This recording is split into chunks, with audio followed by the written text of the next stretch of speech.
Hello बच्चों, मेरा नाम है डॉक्टर वैशाली खई और इस चैनल का नाम है ट्रिक्स बाय केमिस्ट्री ग्रुप। बच्चों, आज हम आईयूपीएसी नॉमेनक्लेचर में नेक्स्ट टॉपिक पढ़ेंगे साइक्लिक कंपाउंड्स का नॉमेनक्लेचर।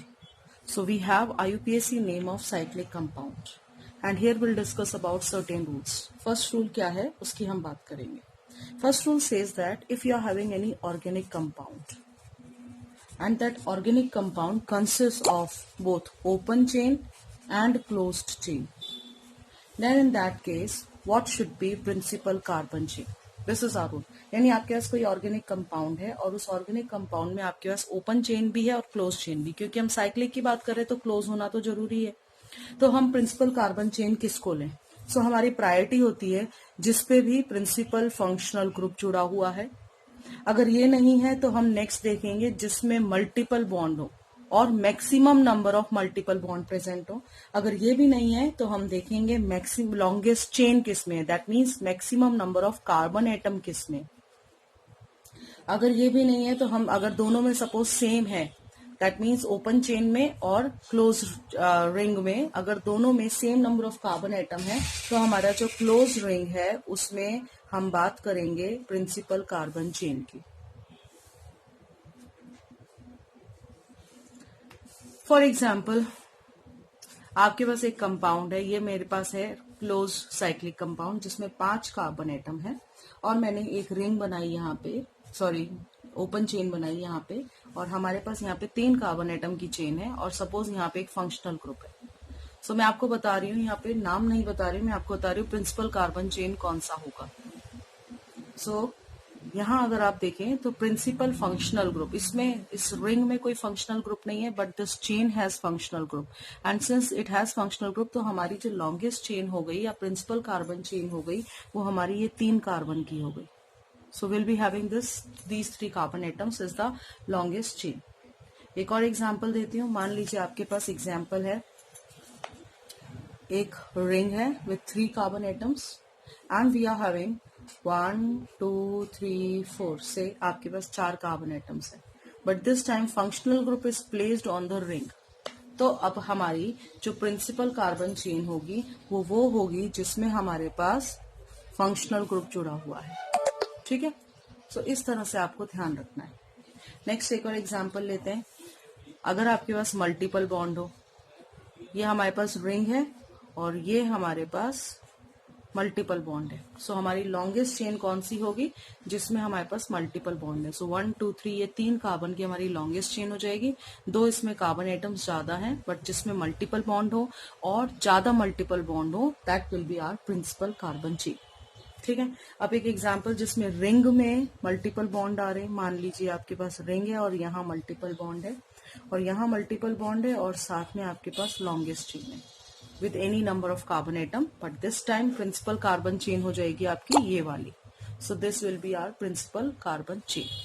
ठीक है, नेक्स्ट हम बात करते हैं। मान लीजिए आपके पास फंक्शनल ग्रुप भी प्रेजेंट है और मल्टीपल बॉन्ड भी प्रेजेंट है। तो जैसा कि ऑर्डर मैंने ऊपर लिखवाया कि फंक्शनल ग्रुप और मल्टीपल बॉन्ड में से functional group will get priority, तो जहां फंक्शनल ग्रुप है वो हमारी प्रिंसिपल कार्बन चेन हो गई, वो हमारी लॉन्गेस्ट चेन हो गई। ठीक है, अब अगर ना तो प्रिंसिपल फंक्शनल ग्रुप प्रेजेंट है ना मल्टीपल बॉन्ड प्रेजेंट है तो हम देखेंगे किस में लॉन्गेस्ट चेन है। मान लीजिए इसमें हम देखें 1 2 3 4 कार्बन है और मेरे पास जो साइड में चेन जुड़ी हुई है इसमें 1 2 3 4 5, मान लीजिए 5 कार्बन है। So if I am having 5 carbon then this will be our principal carbon chain. Okay, one more example. मान लीजिए आपके पास है यहाँ पे 5 है और यहाँ पे अब आपके पास 1 2 3, तो आपकी जो प्रिंसिपल कार्बन चेन हो गई वो ये हो गई जहां ज्यादा कार्बन है। But now the thing is if you are having equal number of carbon atoms in ring as well as in chain 1 2 3 4 1 2 3 4, तो क्या होगा, then the ring will get priority and this will be our principal carbon chain. तो ये हमेशा ध्यान रखिएगा, the selection of principal carbon chain is very very important, that will be given by this rule number 1। So rule number 1 says that suppose you are having any organic compound which has open and closed chain, then we need to select the principal carbon chain on the basis of this priority that is principal functional group, multiple bond, longest chain, and then closed ring. Okay, then we'll move to rule 2. Rule number 2 says that if you're having functional group containing carbon, ठीक है, any carbon containing functional group is present. Carbon containing functional group कैसे होते हैं? जैसे आपके पास है CHO, जैसे आपके पास है COH, और ये डायरेक्टली रिंग से जुड़ा हुआ है. If it is directly attach to the ring, तो ये रिंग का ही पार्ट माना जाएगा. It will be considered as part of the ring. ठीक है, बट जो फंक्शनल ग्रुप का कार्बन है, carbon of functional group will not be taken in the principal carbon chain. समझ में आया? So rule says that if you are having any carbon containing functional group attached directly to the ring, then that will be considered as part of the ring, but that carbon of this functional group will not be taken, will not be included in principal carbon chain. For example, आपके पास है एक compound cyclic और इस पे एक functional group जुड़ा हुआ है जिसपे कार्बन एटम है. सो हमारी ये नाम क्या हो गया? ये हमारे साइक्लोपेंटेन हो गया और इसके ऊपर जुड़ा हुआ है अल्डिहाइड, सो कार्बल्डिहाइड. ठीक है, मान लीजिए आपके पास हेक्सेन है, साइक्लोहेक्सेन, और उस पे जुड़ा है COH, so it becomes cyclohexane carboxylic acid.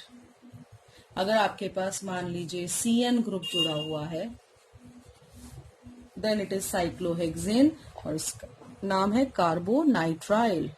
सो इस तरह से आपको इनके नाम देने हैं. So that is the second rule. ठीक है, अब इनकी नंबरिंग कैसे करनी है ये आपको मैं बता दूं.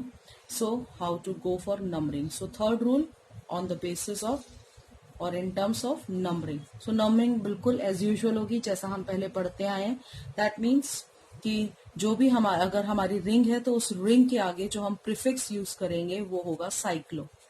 रिंग जो भी होगी उसका जो प्रीफिक्स होगा, we are using word cyclo, and cyclo को हम अल्फाबेटिकल ऑर्डर में ही अरेंज करेंगे. अल्फाबेटिकल ऑर्डर का मतलब क्या है? मान लीजिए आपके पास एक कंपाउंड है 1 2 3 4. ठीक है, and we are having one functional group present. Okay, we are having one functional group bonded with it, और इसके ऊपर अगर कहीं कोई रिंग साइक्लिक, ये कुछ नहीं, ये डॉट नहीं है बीच में, साइक्लिक रिंग लगा दी तो क्या होगा? तो इसका नाम किस तरह से होगा? तो हम कंसीडर करेंगे इस कार्बन को इस रिंग में, और हमारे पास क्योंकि फंक्शनल ग्रुप यहाँ पे प्रेजेंट है, सो हम कंसीडर करेंगे फंक्शनल ग्रुप को 1, इसके बाद 2, ये 3 और ये 4. सो थर्ड पोजीशन पे हमारे पास है cyclohexane. We have on third position cyclohexane. ठीक है, एंड टोटल 4 कार्बन एटम है, सो इट इज ब्यूटेन, एंड इसका नाम क्या है? Amide. So it becomes butane amide. Okay, तो इस तरह से आपको नाम देने हैं. एक एग्जाम्पल मैं आपको दे रही हूँ और इस एग्जाम्पल को आप कीजिए और मुझे कमेंट सेक्शन में इसका नाम लिख के बताइए. और ये है आपके पास एक डबल बॉन्ड, और मुझे प्रिंसिपल कार्बन चेन बताइए और इसका नाम बताइए कि क्या नाम होगा इस कंपाउंड का. क्लियर? सो ये हो गया आपका साइक्लिक कंपाउंड. नेक्स्ट वीडियो में हम एरोमेटिक कंपाउंड्स के नॉमेनक्लेचर को पढ़ेंगे. So please subscribe this channel, like this video, and notification के लिए बेल आइकन प्रेस करें. Thank you.